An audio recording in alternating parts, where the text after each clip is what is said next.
bonjour à toutes et tous. Merci de vous être levés tôt pour venir vous écouter un sujet quand même relativement complexe avec un titre très prétentieux qu'on a choisi ici pour un peu attirer aussi l'intérêt. L'objectif, c'est évidemment de partager avec vous, comme l'a dit Olivier, nos recettes. Il n'y a pas qu'une seule recette, il y a pratiquement autant de recettes qu'il y a d'expériences qui peuvent être réalisées. Et c'est un domaine dans lequel les circonstances concrètes d'une situation, d'une caisse de pension qui se liquide ou d'une autre situation, influencent beaucoup sur tout le déroulement du processus et les différentes étapes. Olivier a parlé de cette situation d'une caisse de pension qui finalement veut se liquider, où il y a un transfert, mais on verra que c'est finalement bien plus complexe ou bien plus général que ça. Je rappelle juste à quel stade du processus on en est ici. Donc finalement, il y a déjà une décision de principe qui a été prise, par exemple celle de se liquider. Il y a eu peut-être un appel d'offres qui a été fait pour retrouver des solutions. Le conseil a fait un choix et on est dans cette dernière étape finalement de la mise en œuvre où on dit il n'y a plus qu'à. Puis le plus qu'à des fois dure peut-être plus longtemps que les 3 premières étapes qui sont des fois assez standards. On va regarder ensemble peut-être par un petit rappel des différentes situations de transfert. Je vais passer en revue puis on se concentrera sur celle d'une situation particulière. Évoquer les différents contrats de transfert ou les contrats par lesquels on peut imaginer faire un transfert, s'intéresser un peu plus près à ce qu'il devrait y avoir dans un de ces contrats et on finira par un petit focus sur la réforme qui est en cours, dans laquelle il y a une disposition légale qui devrait venir prochainement pour mieux cadrer ces différentes situations de transfert. Alors, dans quel cas ou quelles sont les différentes situations dans lesquelles il peut y avoir un transfert? Je les ai listées là. Je vais passer rapidement en revue les différentes situations. Alors, l'histoire de la fin du contrat d'affiliation, c'est un cas un peu classique. C'est vraiment l'hypothèse de l'employeur qui est affilié à une fondation collective ou commune et puis qui décide de changer de fondation pour des raisons X ou Y, mais il souhaite aller dans une autre fondation. Et là, depuis la première révision LPP, il y a une disposition légale qui régit cette situation, disposition qui a d'ailleurs été complétée quelques années après pour mieux préciser les obligations à l'égard des rentiers affectés à cet employeur. Donc on a défini à ce moment-là le sort des rentiers et ce sort des rentiers dépendra beaucoup de la manière dont les contrats avaient été rédigés et de qui résilie parce que les conséquences ne sont pas exactement les mêmes. Un dernier développement par rapport à cette situation-là, c'est une jurisprudence assez récente du tribunal fédéral qui a précisé de quelle manière l'employeur et la caisse de pension devait intégrer les salariés concernés dans cette prise de décision, puisque la pratique avait... puisque la résiliation d'un contrat d'affiliation et le choix d'une nouvelle caisse de pension doit se faire en principe avec l'accord des salariés concernés ou de leur représentation au sens de la loi sur la représentation. La pratique était relativement souple dans ce domaine-là et un arrêt concernant Proparis a remis en quelque sorte l'église au milieu du village. Ça fait pas mal de bruit, je ne sais pas si en pratique, la pratique s'est beaucoup adaptée à cette jurisprudence, mais on sait qu'ici il y a une participation notamment des salariés, mais pas des rentiers. Je reviendrai sur ce cas un tout petit peu plus tard. La question de la fusion, c'est vraiment presque la question la plus simple. Là, c'est vraiment le regroupement de 2 institutions de prévoyance qui unissent leur sort. Il n'y a pas de liquidation. On les met ensemble. C'est un peu comme si c'était toujours la même institution de prévoyance à la fin, mais qu'elle avait juste changé de nom. C'est vraiment le processus peut-être le plus intégré et aussi le mieux réglé qu'on connaisse, avec des avantages et des inconvénients sur lesquels je reviendrai quand on parlera des contrats de transfert.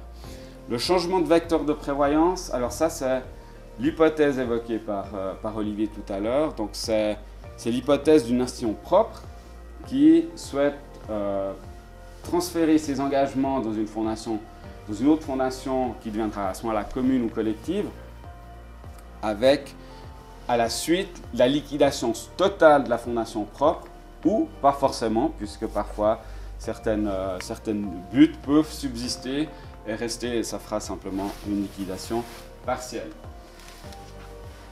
Cette situation, on n'espère jamais devoir la vivre. Hein. La solvabilité, ici, il y a aussi un transfert qui se fait, puisque en principe, dans ce cas-là, c'est le fonds de garantie qui intervient et qui reprend à son compte les engagements de la caisse de pension, en principe les engagements envers les rentiers, puisque les actifs, s'il y en a, les assurés partent ailleurs. Mais même dans ce cas-là, ce n'est pas forcément simple, puisque le fonds de garantie voulait reprendre, il y a quelques années, un collectif de rentiers qui étaient en situation de découvert depuis de nombreuses années, puis a dit maintenant on arrête les frais, je les reprends à mon compte et puis je les remets à 100%. Et la fondation collective dans laquelle il y avait cet effectif de rentiers s'y est opposée et a été jusqu'au tribunal fédéral pour gagner sur ce point-là. Donc le tribunal fédéral a vraiment dit quand l'insolvabilité implique quasiment un défaut de paiement, il faut que le collectif ne soit plus en mesure de verser les rentes pour que le fonds de garantie ait l'autorisation d'intervenir. Et dans ce cas-là, c'est de toute façon d'abord une décision de l'autorité de surveillance qui va constater la situation d'insolvabilité et transmettre le dossier au fonds de garantie. Donc même dans ces cas-là, ce n'est pas forcément toujours évident. Rapidement, deux cas de transfert volontaire, mais qui sont un tout petit peu atypiques. Le premier, c'est ce qu'on entend des fois par transfert des risques. Les rentiers restent dans leur fondation, mais la fondation n'assume plus elle-même les risques. Elle conclut un contrat avec une compagnie d'assurance qui va, elle, assumer les risques. Donc, ce n'est pas vraiment un transfert au sens propre, puisque les personnes sont toujours bénéficiaires de leur fondation de prévoyance, mais simplement c'est un transfert de l'institution qui supporte les risques. Donc ça, c'est un cas sur lequel je ne reviendrai pas. Ça se trouve dans les opérations dites de de-risking. Et l'autre, ce serait l'opération qui viserait à séparer les actifs des pensionnés. On dit une caisse de pension, on dit bah, je garde les assurés, mais les pensionnés, j'essaye de les mettre ailleurs. Là aussi, c'est sur cette opération-là qu'il y a aujourd'hui un certain flou juridique. Sur les modalités, sur même la possibilité, est-ce que c'est autorisé, admis, ou l'autorité de surveillance aimerait mettre un tout petit peu plus son nez dans ces affaires-là.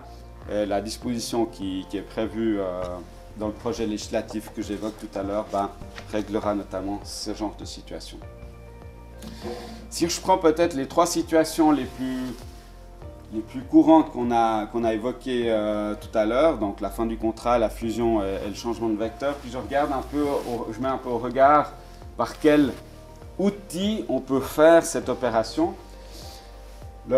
La première situation, qui est quand même la plus courante, parce que c'est vrai que c'est dans le domaine des fondations collectives et communes qu'il y a le plus de changements de véhicules, c'est la fameuse disposition, l'article 53E, qui a été adopté il y a quelques années dans le cadre de la première révision et qui règle un peu maintenant cette question, et surtout par rapport aux engagements à l'égard des rentiers qui doivent être repris aux mêmes conditions, et il doit y avoir une confirmation écrite de l'institution qui va reprendre le dispositif que ça se fait aux mêmes conditions.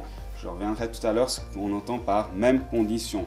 Mais cette confirmation écrite, finalement, c'est quasiment un contrat de transfert, puisque voilà, il y a un accord sur le principe que le rentier A passe de la caisse de pension cédante à la caisse de pension reprenante. Qu'est-ce qu'on entend dans cette convention ou confirmation?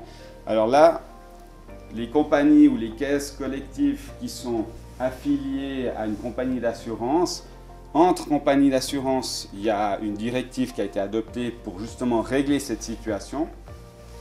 Donc ici, ils ont un arrangement. Donc la confirmation écrite est relativement simple parce qu'on sait que derrière, il y a tout un cadre qui existe. Donc si vous passez d'une fondation collective Swiss Life à une fondation collective AXA, etc., on sait que derrière ces deux compagnies d'assurance qui, dans le cadre de leur association faîtière, ont adopté toute une réglementation. Si c'est d'une fondation autonome, collective ou commune, mais autonome, c'est-à-dire qui n'est pas liée à un assureur, une compagnie d'assurance à une autre, là, il n'y a pas ce cadre. Alors, on peut l'appliquer par analogie ou préciser dans cette confirmation écrite les modalités du transfert. Et là, on pourra reprendre les mêmes éléments que l'on voit dans les contrats qu'on va évoquer tout à l'heure. Ici, parfois, il y a une petite question un peu supplémentaire qui se pose, c'est que dans ces transferts, il peut arriver que l'assureur qui cède les engagements ne mette pas à disposition une fortune suffisante pour financer la reprise de ces engagements dans la nouvelle institution. Et finalement, l'employeur doit aussi parfois mettre un peu la main au porte-monnaie pour financer ce transfert entre deux institutions de prévoyance. L'aspect de la fusion, c'est vraiment le processus qui est prévu et le plus réglementé parce qu'il y a une loi fédérale sur la fusion, la transformation et la scission qui définit ça pour l'ensemble des sociétés que l'on connaît, mais aussi pour les institutions de prévoyance. Donc il y a un certain nombre d'obligations qui sont prévues, d'étapes qui sont prévues, d'interventions. Il y a l'expert qui doit intervenir, il y a l'organe de révision qui doit intervenir, il y a l'autorité de surveillance. Donc là, on a vraiment un cadre qui est très très clair, avec des obligations très claires et aussi un contenu du contrat qui est relativement bien défini. Donc le corollaire de ça, c'est que ça devient lourd, c'est un peu fastidieux. Il y a un processus d'approbation officielle qui peut tout bloquer aussi dans cette opération. Et il y a surtout un élément qui peut vraiment être bloquant, c'est le fait que dans cette situation-là, les assurés des deux fondations concernées doivent être informés. Alors, lorsque c'est une fondation qui reprend une autre, c'est les assurés de la fondation qui va disparaître, en quelque sorte, c'est normal qu'ils soient informés. Mais celle qui reprend, là, des fois, on se pose la question, mais est-ce qu'il faut vraiment les informer ou est-ce qu'on va l'information va plutôt les affoler, hein? Donc, c'est pour ça que ce n'est pas forcément un processus qui est toujours opportun en termes de communication, parce que si on vous dit, si vous allez dire maintenant à une très grosse structure qu'elle fusionne avec une petite, les assurés de la grosse structure vont dire ouais, ça nous intéresse peu, ça ne va pas nous impacter, et puis c'est un gros travail d'explication à faire pour finalement quelque chose qui est plutôt anecdotique. L'avantage par contre de la fusion, de la réglementation qui a été prise, c'est qu'il y a des simplifications au niveau des transferts. On peut faire un acte de fusion, c'est entre guillemets plus simple que de devoir faire l'inventaire de tout ce qu'on va transférer, puisque c'est vraiment une succession complète. Et il y a des aspects fiscaux qui peuvent parfois être vraiment intéressants, puisque le processus de fusion, tout le transfert des immeubles n'est pas soumis au droit de mutation. Il n'y a pas d'imposition en matière de gains immobiliers. Ce n'est pas dire que c'est gratuit, hein. En principe, l'État ne fait pas de cadeaux dans le domaine de la fiscalité. C'est une sorte d'imposition reportée, c'est-à-dire qu'on sait que la structure reste, elle passe simplement dans une nouvelle entité, et le fisc dit c'est une succession, puis c'est finalement la nouvelle caisse qui, le cas échéant, payera le gain immobilier. Donc c'est aussi un aspect à prendre en considération dans ces options, dans ces contrats-là, c'est-à-dire que dans le transfert d'immeuble, on sait qu'il y a une charge peut-être fiscale latente qui sera assumée par l'institution qui reprend. Donc ça, c'est quelque chose à garder à l'esprit, mais le fait qu'il n'y ait pas de fiscalité au moment de la fusion peut jouer un rôle aussi dans la décision qui est prise.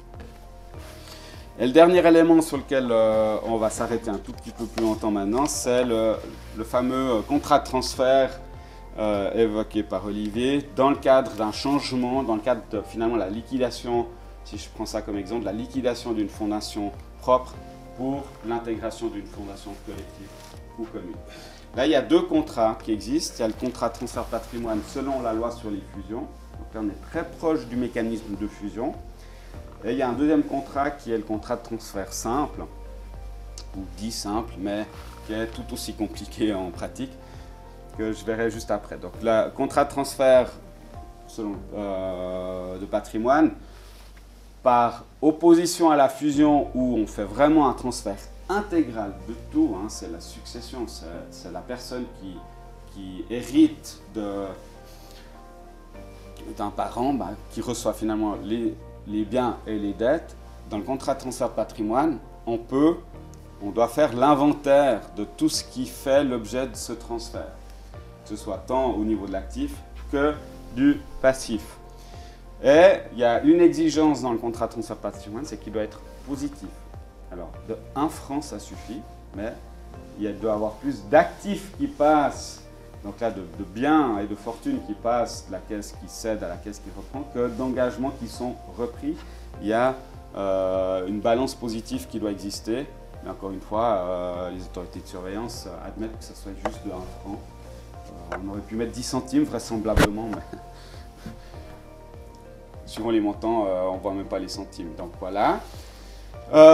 Deuxième élément, c'est que y a quand même l'intervention de l'autorité de surveillance quand on est dans une situation de liquidation partielle, voire de liquidation totale, puisque c'est des choses qui se font en parallèle et puis que l'autorité de surveillance surveille un peu le tout. Mais là aussi, ça dépendra beaucoup de l'autorité de surveillance. Il y en a qui jusqu'à récemment n'acceptaient pas les contrats de transfert qui n'étaient pas des contrats de transfert Elfuse. Il y en a d'autres qui même mettent des modèles à disposition. L'autorité bernoise a des modèles de contrats qui sont à disposition sur leur site. Ça ne veut pas dire que si vous allez prendre le modèle bernois qu'à Genève, on va vous l'accepter, ou même à Lausanne. Hein, donc ça dépend beaucoup ici aussi avec quelle autorité de surveillance on va travailler.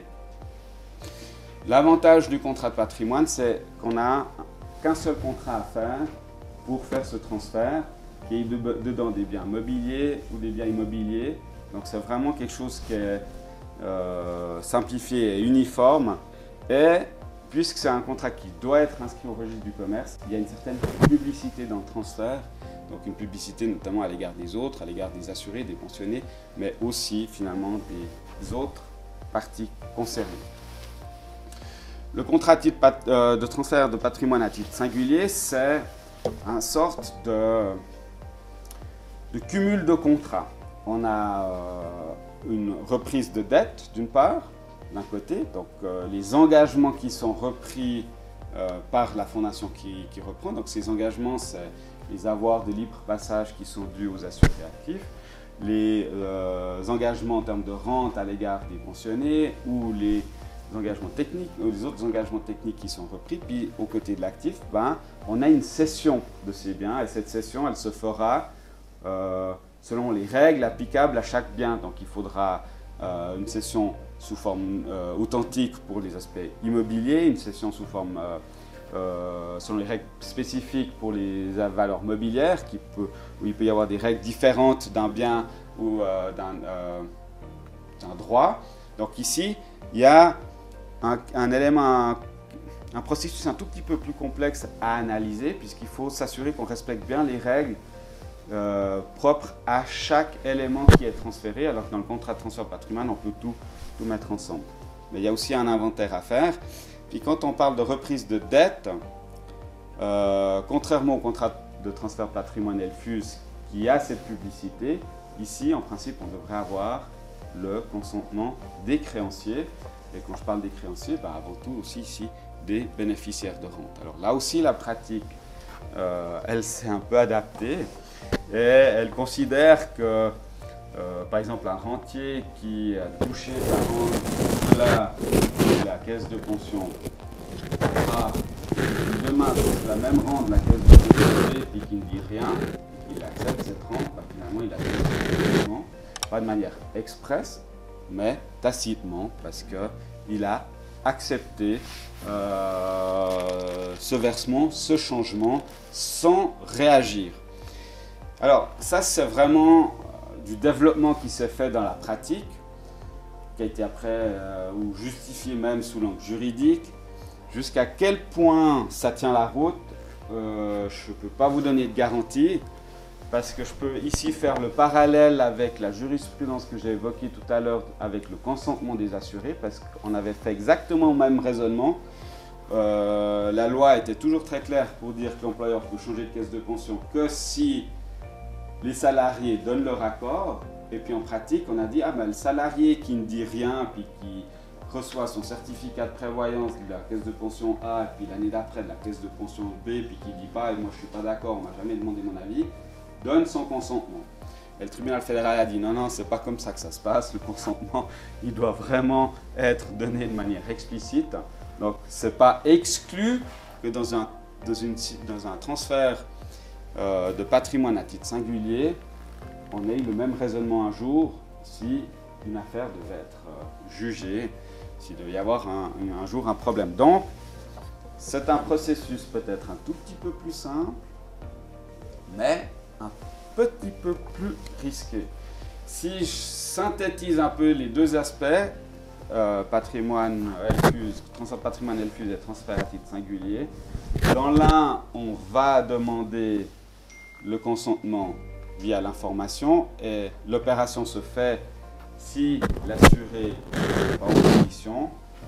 Et ici, on ne va pas demander l'information, puis on présume qu'il n'y a pas eu, on présume qu'il y a ce consentement, mais ce n'est pas exclu qu'il puisse faire opposition. Donc on a un peu ici deux outils à utiliser en fonction de la situation et des risques qu'on est prêt à prendre. Intéressons-nous maintenant un peu au contenu de ces contrats, et puis je vais évoquer peut-être les différents éléments essentiels qu'on peut mettre dedans. C'est là où l'échange d'expérience sera intéressant parce que, évidemment, il n'y a pas de structure obligatoire.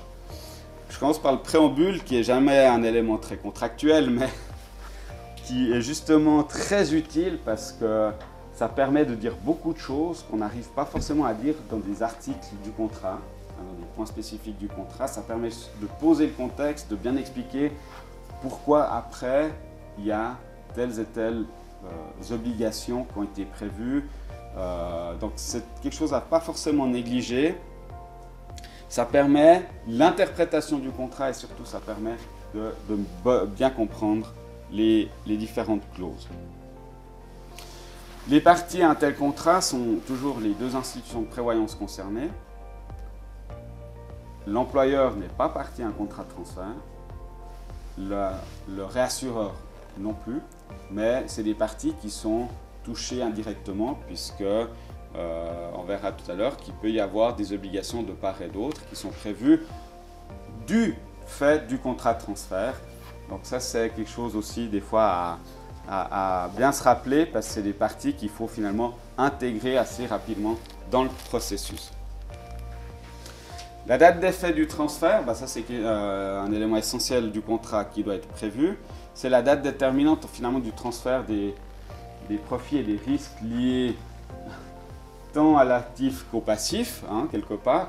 Elle n'est pas forcément liée à la date d'inscription du transfert. Donc l'inscription au registre du commerce intervient souvent plus tard, mais ce transfert a un effet souvent rétroactif à la date qui a été fixée. Puis c'est un point de départ aussi pour le calcul des intérêts rémunérateurs ou moratoires liés aux éléments de patrimoine qui sont transférés.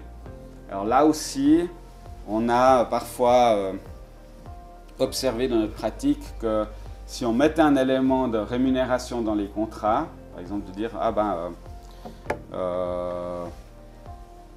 en contrepartie de la reprise des engagements, l'institution versera un montant de X valeur temps portant intérêt au taux de temps depuis telle date, ça pouvait avoir des blocages, en tout cas au niveau des autorités de surveillance, qui elles disent toujours oui, mais si c'est un contrat de transfert de patrimoine LFUS, c'est peut-être encore le registre du commerce qui ne sera pas tout à fait content. Pour le registre du commerce, ce qui est très important, c'est des montants exacts. C'est qu'ils puissent déterminer le montant du transfert. Et quand il y a un élément de rémunération, là il y a une petite confusion qui s'installe. En réalité, c'est bien le montant au 1er janvier ou au 1er juillet, ou peu importe la date qu'on retient, qui est l'objet du transfert. Mais ce qu'on règle avec la rémunération, c'est simplement la question de dire qu'est-ce qui se passe si le versement n'est pas fait à cette date valeur et qu'il est fait à une autre date valeur, puisque c'est quand même un élément important. Alors c'est peut-être quelque chose qu'on peut aussi prévoir en dehors par une convention séparée. Au niveau des actifs, alors là, donc, quand je parle des actifs ici, ce n'est pas les assurés, c'est le patrimoine qui est transféré. Au niveau des actifs, ici, ce qui est très important, surtout pour l'institution qui reprend, c'est de s'assurer que celle qui cède, elle vous donne vraiment quelque chose qui a de la valeur, dont elle a la libre disposition et la jouissance, parce que si vous récupérez des actifs qui sont sans valeur, vous avez un problème après. Il y a l'ensemble des valeurs mobilières, ou du moins les valeurs mobilières qui auront été listées et qui pourront être transférées. Et puis là, peut-être, c'est pas forcément très compliqué, mais parfois il y a des petits obstacles ici. C'est que certaines valeurs mobilières ne peuvent pas être simplement transférées telles quelles. Il y a peut-être parfois des règles à observer, des délais à observer. Donc là, ici, il faut bien regarder, ou peut-être même des éléments de fonds ou de fondation de placement qui ne peuvent pas être simplement transférés comme tels, parce qu'il y a des droits préférentiels d'autres. Donc, à analyser des fois plus en détail. Au niveau du transfert des valeurs immobilières, alors, puisqu'on est dans un contrat de transfert et pas dans un contrat de fusion, ici, il y aura des impacts fiscaux d'une part.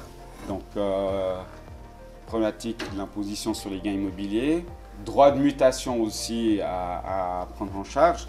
Et suivant où se situe l'immeuble, il peut même y avoir, depuis quelques années maintenant dans le canton de Vaud, une problématique de droit de préemption de la commune, hein, puisque les immeubles aujourd'hui, il y a une nouvelle loi qui prévoit qu'en cas de cession, il peut y avoir un droit de préemption et il y a des délais aussi à respecter. Puis le risque finalement, la commune ou le canton se porte acquéreur du bien que vous aviez prévu de transférer.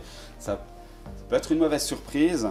Par chance, toutes les communes n'ont pas encore débloqué un budget pour devenir promoteur immobilier, mais on sait que certaines grandes communes ont, elles, déjà acquis des immeubles sous cette forme-là. Donc, un point aussi à parfois négocier, ou du moins auquel il faut être très très attentif. Des droits. Et ce point-là, je vais le traiter en parallèle avec le transfert d'un contrat d'assurance, donc où la fondation qui était transférante avait un contrat d'assurance avec une compagnie. Parce que typiquement, on peut ici céder les droits qu'avait cette fondation à l'égard de la compagnie ou d'assurance, ou carrément tout le contrat. Deux choses différentes. Si on cède juste les droits, par exemple, il faudra s'assurer que la compagnie d'assurance, elle offre aussi quand même une couverture pour tous les cas, par exemple d'invalidité, ou tous les cas qui rentrent dans la clause du contrat, qui étaient déjà survenus avant le transfert, soient quand même couverts encore après le transfert s'ils ne sont pas encore connus. Donc là, il faut s'assurer qu'il y ait cette sorte de prolongation de couverture, si j'ose l'appeler comme ça, alors que si l'institution reprenante reprend aussi le contrat en tant que tel, ce qui est parfois possible, à ce moment-là, ce risque n'existe pas puisque le contrat d'assurance perdure, et donc on a toujours cette clause. Mais ce n'est pas toujours possible, et surtout c'est possible qu'avec l'accord de la compagnie qui assurait le contrat. Et puis, dans cette situation-là, l'institution qui reprend, elle a tout intérêt aussi quand même à s'assurer que l'ancienne caisse avait payé l'ensemble des primes. Quand on reprend le contrat, on reprend aussi peut-être des primes en souffrance. Ce qui est très important par rapport à ce transfert d'actifs dans le cadre du contrat, c'est qu'il faut un inventaire aussi détaillé que possible des éléments de patrimoine qui sont transférés. Et cette règle, elle est aussi valable du côté du passif, c'est-à-dire des engagements qui sont transférés, que ce soit à l'égard des assurés ou des pensionnés, avec non seulement la valeur totale de leurs engagements, mais aussi l'inventaire individualisé. Alors pour des raisons de protection des données, on ne mettra pas des noms et des prénoms, surtout si c'est un contrat de transfert qui sera après inscrit au registre du commerce, parce que vous savez que ce qui est au registre du commerce, c'est librement accessible, donc on va plutôt anonymiser les éléments qui concernent des personnes, ou en l'occurrence, mais le nombre d'assurés, ça c'est surtout l'autorité de surveillance qui aime bien pour retomber sur ses pattes par rapport au rapport annuel, les engagements à l'égard des pensionnés, puis c'est là où il faut faire un travail tout particulier de bien définir c'est quoi les engagements que l'on veut transférer. et qui doivent être repris par la nouvelle caisse parce qu'il y a les engagements à l'instant T, mais de ces engagements à l'instant T peuvent à futur découler d'autres engagements. Par exemple, quelqu'un qui reprend une rente de retraite, on sait que s'il est marié, il y aura peut-être des prestations pour survivants. Alors, quelles sont les conditions auxquelles les prestations pour survivants seront versées? Quel est le montant des prestations survivantes? Donc tout ce qui est expectative. Est-ce qu'il y a des délais particuliers? Est-ce que une personne qui touche déjà une prestation pour survivant, une rente de conjoint, se remarie, qu'est-ce qui se passe? Dans l'ancienne caisse, peut-être qu'elle pourrait garder sa prestation. Dans la nouvelle caisse, est-ce qu'elle va pouvoir la garder? Combien de temps, etc. Donc, il y a ici un certain nombre d'éléments qui doivent être bien définis et qui nécessitent une analyse assez fine des règles de l'ancienne caisse et des règles de la nouvelle caisse. Et on peut évidemment aussi transférer ici des éléments plus globaux en termes de réserve de fluctuation de valeur, réserve de contribution d'employeur. Tout ça, ça doit être bien inventorié. Et la question des engagements conditionnels, c'est finalement qu'est-ce qui se passe si, quelques années après le transfert, on découvre qu'il y avait encore un cas auquel on n'avait pas pensé, quel est le risque. Donc si vous avez transféré le contrat d'assurance, ce risque est peut-être plus faible. S'il n'y avait pas de contrat d'assurance, peut-être qu'il faut prévoir ici, il y a un risque évidemment lié au transfert d'entreprise, mais un risque peut-être aussi qu'on peut couvrir par une provision complémentaire. Et last but not least, ce transfert intervient peut-être à la suite d'une autre opération, et ça nous est aussi déjà arrivé, où il y a eu des transferts successifs ou des liquidations partielles successives, et il y a encore des incombences. Par exemple, ici on ne parle pas de cas de prestations qui devaient faire l'objet d'un transfert, de ce transfert-là, mais peut-être de cas plus anciens qui surviennent et où ce dossier-là devait être transféré à une autre institution de prévoyance, mais où l'institution de prévoyance qui nous le transfère dit il fallait encore calculer les engagements, transférer le dossier ou transférer des engagements. Donc c'est intéressant dans cette réflexion, surtout si la caisse de pension prévoit d'être complètement liquidée, de voir est-ce qu'elle a encore potentiellement des obligations à l'égard de tiers. Qu'est-ce qu'il advient? Est-ce que ces obligations à l'égard de tiers font aussi partie, sont aussi repris ici, comme sous l'hypothèse d'une succession complète? Donc ça, c'est quelque chose qui, pour l'institution qui cède et en prévision d'une liquidation, où finalement elle doit se poser la question, mais est-ce que ce n'est pas l'occasion de faire table rase de tous ces engagements?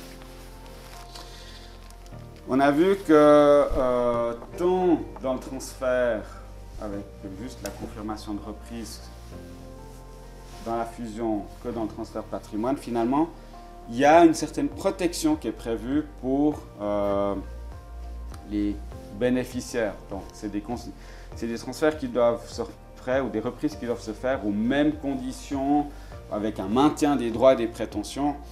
Et là, c'est des notions qui sont quand même relativement générales. Qu'est-ce qu'on entend par là? Qu'est-ce qui est protégé? Est-ce que c'est que des droits acquis? Est-ce que c'est des droits acquis avec des expectatives? Est-ce que c'est différents éléments? Alors évidemment, il n'y a pas ici de définition très claire et d'avis uniforme sur le niveau ou l'étendue de cette protection. On sait que même dans les droits acquis, il n'y a pas une protection absolue non plus en termes de jurisprudence. Mais ça vaut la peine quand même de faire aussi ici une analyse assez fine de qu'est-ce qui existe avant le transfert, qu'est-ce qui existera après le transfert, puis qu'est-ce qu'on devrait harmoniser. Il y a des choses qui peuvent s'harmoniser avant le transfert pour éviter de devoir transférer des droits ou des expectatives, donc des droits futurs. Puis il y a forcément des choses qui doivent s'harmoniser chez la caisse qui reprend pour pouvoir assumer cette reprise. Parce que si vous prévoyez tout d'un coup des règles particulières pour cette reprise, il faut que ces règles particulières soient formalisées quelque part. Donc ça peut impliquer des modifications réglementaires de part et d'autre. Et en lien avec ça, ça peut aussi être utile de prévoir des régimes transitoires ou des dispositions transitoires. Je donne un exemple tout bête. Si vous êtes dans une institution où finalement il n'y a pas de délai pour faire valoir un capital retraite, et que vous faites le transfert dans une institution où le délai est 3 ans, vous aurez peut-être une partie de l'effectif qui ne pourra plus faire l'option capital. Donc là aussi, et c'est ce genre de règles assez simples qu'on peut envisager au moment du transfert pour s'assurer qu'il n'y ait pas de couac à ce niveau-là et puis que les assurés soient vraiment, et les pensionnés soient vraiment protégés. Les autres clauses à prévoir, ça concerne surtout l'information de part et d'autre, mais aussi à l'égard des tiers, la question des archives, et surtout des archives liées aux dossiers qui sont repris, la question des archives plus générales pour une caisse de pension qui envisage de se liquider se posera aussi à terme, la prise en charge des coûts, qui assume quels coûts, il y a des coûts de l'expert, il y a peut-être des coûts de l'organe de révision, des coûts de l'autorité de surveillance, peut-être des coûts aussi d'élaboration de toute la structure et tout l'aspect contractuel, les obligations d'information, qui fait quoi? Alors évidemment, c'est souvent une obligation de la caisse qui cède, mais le contact après interviendra plutôt avec la caisse qui reprend, donc elle aura tout intérêt à s'assurer que l'information qui a été donnée au début correspond bien, et donc il y aura un échange ici. L'accès au dossier et au règlement. Et ce que j'ai évoqué ici encore, c'est la possibilité pour la caisse qui cède de faire des versements complémentaires à futur.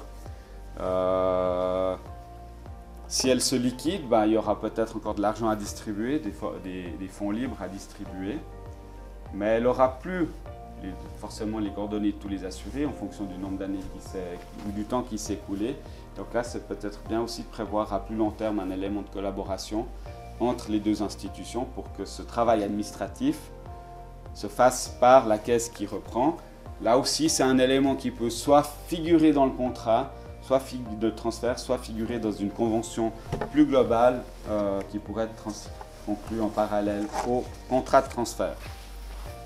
Et dans cette convention plus globale ou hors contrat de transfert, il y a quelques étapes aussi à prévoir, par exemple l'établissement de décomptes. Alors ici, il y a des décomptes spécifiques liés au transfert, notamment en termes de prestations, puisque une caisse peut avancer encore des rentes et puis qui seront portées en déduction des versements qui seront effectués, la question des intérêts.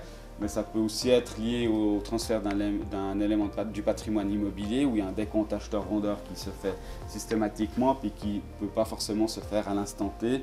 Donc il y a ces éléments-là à prévoir. La question de la révision des règlements ultérieurs, dans quelle mesure l'objectif de rentier, ces rentiers vont bénéficier d'évolutions futures dans ce domaine-là. C'est aussi quelque chose qui peut être prévu, ou plutôt protégé, si on veut donner une garantie particulière à l'effectif qui est transféré quand on est la caisse qui va se liquider. Donc c'est une question qui se discute aussi, hors contrat de transfert peut-être.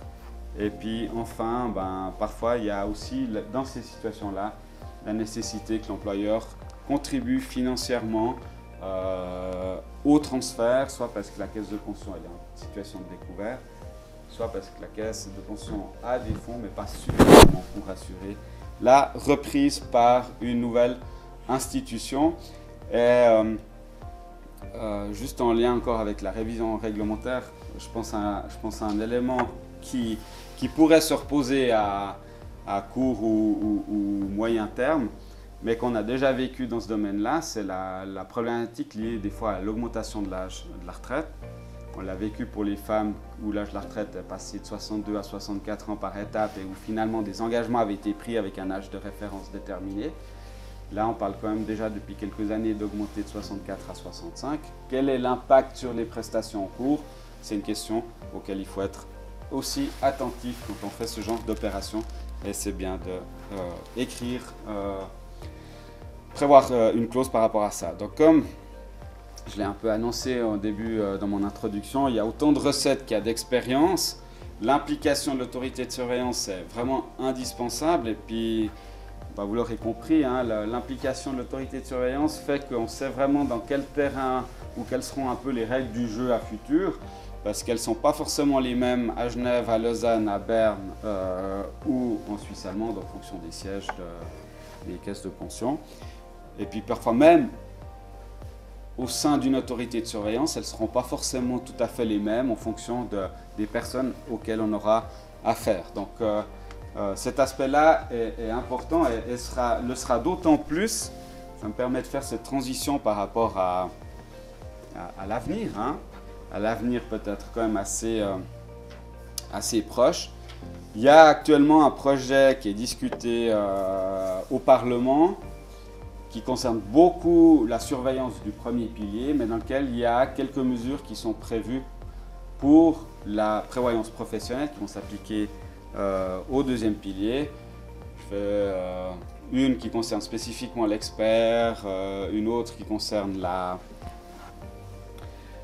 question de la facturation aussi de la taxe de surveillance, puis une qui concerne plus spécifiquement les conditions pour la reprise d'effectifs de rentiers ou d'effectifs à forte proportion de rentiers. Ce projet, il a déjà été discuté au Conseil des États. Sur la question des rentiers, il n'y a pas eu de discussion. Le Conseil des États a accepté le projet proposé par le Conseil fédéral. Il vient d'être discuté dans la commission du Conseil national et il passera vraisemblablement à la session de printemps au Conseil national. Mais là aussi, d'après ce qu'on peut lire dans les communiqués qui sont publiés, ce n'est pas un point qui pose problème, en tout cas aux politiques.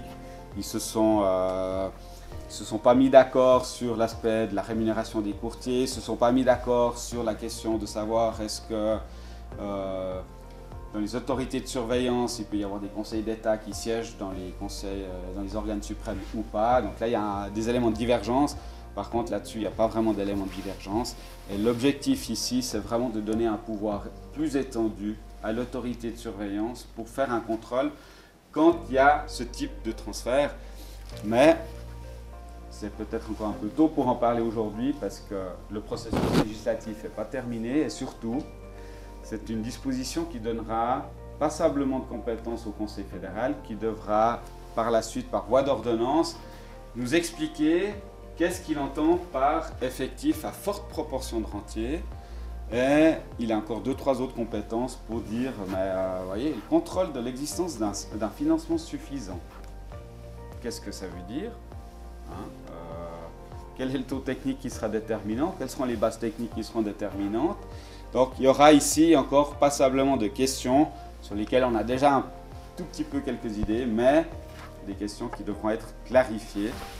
Et surtout, il y aura une collaboration étroite avec l'autorité de surveillance qui aura finalement son dernier mot à dire par rapport à ces transferts. Et puis ça pourra régler différents aspects liés aux transferts qui aujourd'hui n'auraient pas cette publicité. Alors voilà, j'arrive au terme de cette présentation. Je suis conscient que c'est un domaine relativement technique. C'est pour ça qu'on essaye aussi un peu de thématiser ce sujet. Et je reste volontiers à disposition pour des remarques, questions, interventions.